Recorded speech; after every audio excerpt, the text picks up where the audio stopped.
Today we'll be going over on how to manage your contacts on Finhaven Suite. As you start interacting with users on Finhaven Suite, they will start appearing here. You can create a new contact by clicking on the button in the top right. This is an example of a contact. All information related to the contact will be displayed here. You can make changes to the contact record by clicking on Edit. After making the changes, you can click on Save. You can add a note to the contact by clicking on the Add Note button. Let's add a title and description to the note.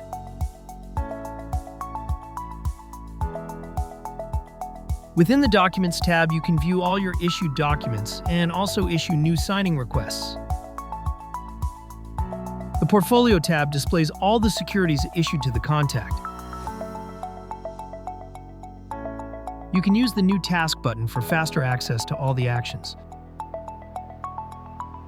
Finally, you can delete the contact by clicking on the Ellipses menu.